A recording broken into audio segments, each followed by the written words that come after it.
What's good, family? Welcome back to New York City Theater Kid. So unless you've been living under a rock, yesterday was a wild day for the theatrical community.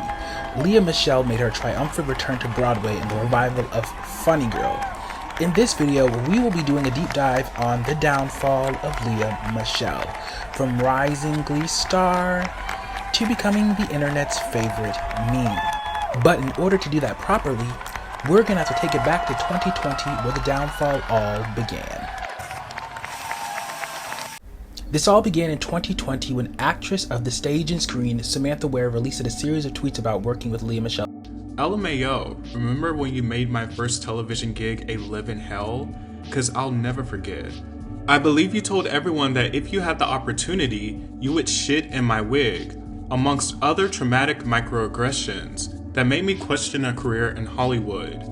I knew from day one when I attempted to introduce myself, there was nothing gradual about it. As soon as she decided that she didn't like me, it was very evident, she told Variety. It was after I did my first performance, that's when it started. The silent treatment, the stare downs, the looks, the comments under her breath, the weird passive aggressiveness, it all built up. Samantha releasing her statement caused sort of a domino effect, leading to a variety of other co-stars of Lea releasing statements of their own, including Amber Riley. I'm not going to say that Lea Michele is racist. That's not what I'm saying. That was the assumption because of what's going on right now in the world, and it happened toward a black person. I'm not going to say that she's racist. I don't give a shit about this Lea Michele thing. I wish Lea Michele well. I hope that she has an amazing pregnancy. I hope that she has grown and she has because I told y'all I don't give a shit about it. That's my hope and my prayer for her. She reached out to me, I responded to her, and that's where it ends for me. I ain't talked to that girl in 2 years. Right. You know what I'm saying? I have no hatred or ill will on that end, and I want to make that very clear that my life and what I talk about is not going to be about that. I will shut it down immediately. This is the first and last time I'm going to say something. Period. So you got the exclusive. Here is what co-star Heather Morris had to say about working with Michele. Was she unpleasant to work with? Very much so. For Lea to treat others with the disrespect that she did for as long as she did, I believe she should be called out. And yet it's also nuts because to allow it to go on for so long without speaking out is something else we're learning along with the rest of society. But at the current moment, it's implied that she's racist. And although I cannot comment on her beliefs, I think we're assuming, and you know what happens when we all assume. People also began to point to the comments that late actress Naya Rivera made in her autobiography.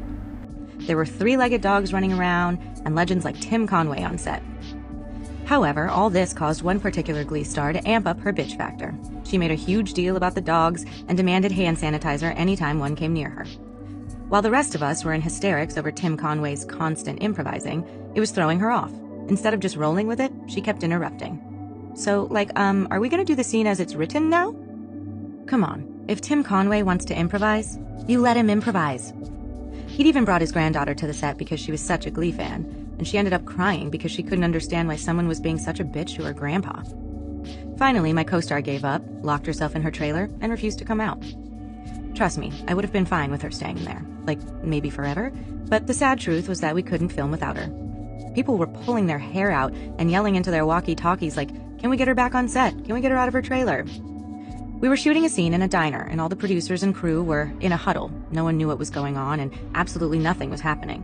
Meanwhile, one of the producers was just perched on a stool at the counter, like we were in a real diner, and he just stopped by for a milkshake.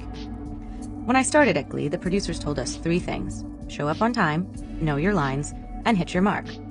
So I listened. I take that kind of stuff seriously. And I know that as much as acting is about performing and having a big personality, it's also about doing a good job. I never dropped a line in 6 years of working on the show. So there I was. I'm on time, I know my lines, and I'm on my mark. And I'm the only one.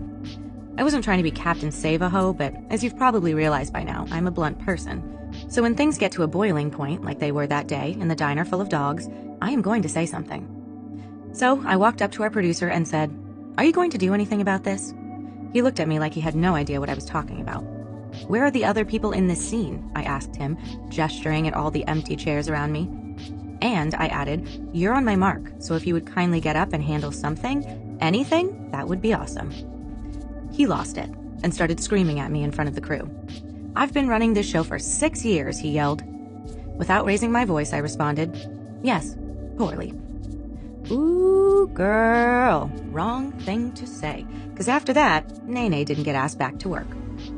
By the time I woke up the next morning, every gossip site in Hollywood seemed to be cutting and pasting the headline, Naya Rivera fired from Glee. Oh, crap. So now not only did the world know I was dumped, but it also thought I got fired in the same week. But I hadn't actually gotten fired, not even close. The producer just said he needed a break, and during the summer hiatus, we met, and he apologized. I accepted and apologized too. I now know that you're not supposed to tell your boss they're doing a poor job. But I also let him know I didn't think my one comment warranted the smear campaign. I told him that, to be quite honest, I felt like I was under attack. He insisted they had nothing to do with the rumors, and reading between the lines, it sounded like there was a giant blinking arrow pointing right at a certain person. So I guess you can throw a bitch fit, lock yourself in your trailer, install production, yet still allegedly find the time to leak stories to the press. On July 11, 2022, theater Twitter erupted when funny girl Broadway announced that Lea Michele would be taking over the role of Fanny Brice in the revival. Soon after, Beanie Feldstein, the original Fanny Brice in the revival, took to social media to announce that she would be leaving the show early, citing creative differences, which many people interpreted as the casting of Lea Michele. Ahead of her return to Broadway, she did an interview with the New York Times talking about the recent allegations. Here are a couple prominent quotes. I have my strengths. I work really hard. I have no room for mistakes. That level of perfectionism or that pressure of perfectionism left me with a lot of blind spots. I really understand the importance and value now of being a leader. It means not only going and doing a good job when the camera's rolling, but also when it's not. And that wasn't always the most important thing for me. Well, that brings us up to date on the Lea Michele situation of it all. Well, stay tuned for part 2 where I'll be breaking down her comments and giving my personal commentary on the Lea Michele situation. And then in part 3, we will go see her and Funny Girl, and then I'll come back and let you know what I thought. Make sure to subscribe to the channel, like this video, and I will see you at the theater.